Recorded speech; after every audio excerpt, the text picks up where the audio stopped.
गणेश चतुर्थी का ये पावन अवसर है, तो चलिए भगवान गणेश की कुछ ऐसी कहानियों की दुनिया में चलते हैं जो सिर्फ कहानियां नहीं है, बल्कि जिंदगी जीने का सलीका सिखाती हैं। तो आइए बुद्धि और विवेक की इस यात्रा पर मेरे साथ चलिए। गणपति बप्पा मौर्य। गणेश चतुर्थी के समय हर गली हर नुक्कड़ पर बस यही जयकारा गूंजता है ना। ये सिर्फ एक नारा नहीं है, ये वो एहसास है, वो श्रद्धा और उत्सव की भावना है जो हम सबको एक दूसरे से जोड़ देती है। तो सबसे पहले ये समझते हैं कि गणेश चतुर्थी आखिर है क्या।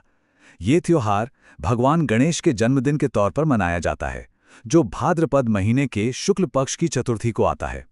और ऐसी मान्यता है कि इस दिन उनकी पूजा करने से जिंदगी के सारे दुख दर्द, सारी बाधाएं दूर हो जाती हैं। तो आज के इस सफर में हम क्या क्या जानेंगे। हम शुरुआत करेंगे गणेश उत्सव की बात से, फिर 3 बहुत ही प्रेरणादायक कथाएं सुनेंगे। पहली, माता पिता में ही संसार। दूसरी, कुम्हार की आस्था की परीक्षा। और तीसरी, भूले हुए पहले अतिथि की कहानी। और आखिर में हम इन कहानियों से मिलने वाले ज्ञान पर बात करेंगे। चलिए शुरू करते हैं हमारे पहले खंड से, गणेश का उत्सव। देखिए, भगवान गणेश को हम सब विघ्नहर्ता के रूप में जानते हैं। मतलब वो जो हमारे रास्ते में आने वाली हर मुश्किल, हर बाधा को हर लेते हैं, दूर कर देते हैं। अब आती है हमारी पहली कहानी, माता पिता में ही संसार। ये कहानी हमें ये सिखाती है कि असली ज्ञान पूरी दुनिया के चक्कर लगाने में नहीं, बल्कि सच्चे दिल से की गई भक्ति और सम्मान में है। तो किस्सा कुछ यूं है कि भगवान शिव अपने दोनों बेटों कार्तिकेय और गणेश के सामने एक चुनौती रखते हैं। वो कहते हैं कि जो भी सबसे पहले पूरी सृष्टि का चक्कर लगाकर लौटेगा, वही श्रेष्ठ माना जाएगा।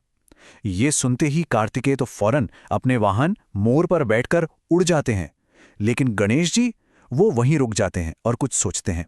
और फिर वो जो करते हैं उसे देखकर सब हैरान रह जाते हैं। वो कहीं नहीं जाते, बल्कि अपने माता पिता शिव और पार्वती की ही 7 बार परिक्रमा कर लेते हैं। और जब उनसे पूछा गया कि उन्होंने ऐसा क्यों किया, तो उनका जवाब था, मेरे लिए तो मेरे माता पिता ही पूरी सृष्टि हैं। इस अद्भुत ज्ञान और भक्ति को देखकर भगवान शिव इतने खुश हुए कि उन्होंने गणेश जी को ये वरदान दिया कि हर शुभ काम से पहले सबसे पहले उन्हीं की पूजा होगी। ये कहानी हमें सिखाती है कि असली दुनिया बाहर नहीं, हमारे अपनों के सम्मान में ही है। चलिए अब दूसरी कहानी की तरफ चलते हैं। ये कहानी है अटूट विश्वास की, कि कैसे मुश्किल से मुश्किल घड़ी में भी अगर आस्था सच्ची हो तो चमत्कार भी होते हैं। कहानी है एक कुम्हार की, जिसके मिट्टी के बर्तन भट्टी में बार बार खराब हो जाते थे। वो बहुत परेशान था। किसी ने उसे एक बहुत ही भयानक सलाह दी, जिसमें उसके अपने ही बच्चे की बलि देने की बात थी। लेकिन उस बच्चे की माँ, उसने संकष्टी चतुर्थी के दिन पूरे दिल से, पूरी आस्था से भगवान गणेश से अपने बेटे की जान बचाने की प्रार्थना की। और जानते हैं क्या हुआ? चमत्कार। अगली सुबह ना सिर्फ उसका बच्चा भट्टी से बिल्कुल सुरक्षित बाहर आया, बल्कि कुम्हार के सारे बर्तन भी एकदम सही और पक्के निकले। हमारी तीसरी कहानी हमें एक ऐसी परंपरा की जड़ तक ले जाती है, जिसे आज भी हर शुभ काम में सबसे पहले निभाया जाता है। ये सवाल हम सब के मन में कभी ना कभी तो आया ही होगा कि भाई कोई भी पूजा हो, कोई भी अच्छा काम हो, उसकी शुरुआत हमेशा गणेश जी की वंदना से ही क्यों होती है? इस परंपरा के पीछे भी एक बहुत ही दिलचस्प कहानी है।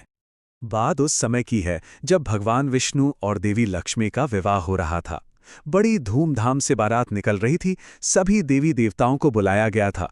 लेकिन एक भूल हो गई, सब लोग भगवान गणेश को न्योता देना ही भूल गए। और इसका नतीजा क्या हुआ? बारात का रथ बार बार जमीन में धंसने लगा, आगे ही नहीं बढ़ पा रहा था। तब जाके सबको अपनी गलती का एहसास हुआ। उन्होंने तुरंत भगवान गणेश से माफी मांगी और उन्हें सम्मान के साथ पूछा। और जैसे ही गणेश जी खुश हुए, सारी रुकावटें दूर हो गईं और विवाह बिना किसी बाधा के पूरा हुआ। बस उसी दिन से ये परंपरा बन गई कि हर शुभ काम की शुरुआत गणेश पूजन से ही होगी, ताकि कोई विघ्न ना आए। तो इन सारी दिलचस्प कहानियों से हमें आखिर सीखने को क्या मिलता है? चलिए अब अंतिम खंड में गणेश जी के इस शाश्वत ज्ञान का सार समझते हैं। देखिए, एक बात तो बिल्कुल साफ है, भगवान गणेश सिर्फ विघ्नहर्ता यानी हमारी मुश्किलें दूर करने वाले देवता ही नहीं हैं, वो बुद्धि, विवेक और सही रास्ते पर चलने की प्रेरणा के भी स्रोत हैं। उनकी हर कहानी हमें जिंदगी जीने का एक नया पाठ पढ़ाती है। आस्था की शक्ति कितनी बड़ी है, ये हमने कुम्हार की कहानी में देखा। एक सच्ची प्रार्थना ने नामुमकिन को मुमकिन कर दिखाया। यह हमें बताता है कि अगर विश्वास पक्का हो तो बड़ी से बड़ी मुश्किल भी टल सकती है, क्योंकि गणेश जी की कृपा हमेशा सच्चे भक्तों पर बनी रहती है। तो अगर इन सभी कथाओं का निचोड़ निकालें तो 3 सबसे बड़े संदेश सामने आते हैं। पहला, अटूट श्रद्धा यानी पक्का विश्वास। दूसरा, सही समय पर सही बुद्धि का इस्तेमाल। और तीसरा, माता पिता के प्रति सर्वोच्च आदर और सम्मान। ये वो 3 बातें हैं जो हर जमाने में हर किसी के काम आती हैं। और अंत में एक सवाल आप सबके लिए, इन सभी महान शिक्षाओं में से गणेश जी की कौन सी एक सीख आपको लगता है कि आज की इस भागदौड़ भरी कॉम्प्लेक्स दुनिया में हमें सबसे ज्यादा रास्ता दिखा सकती है? इस पर जरा सोचिएगा।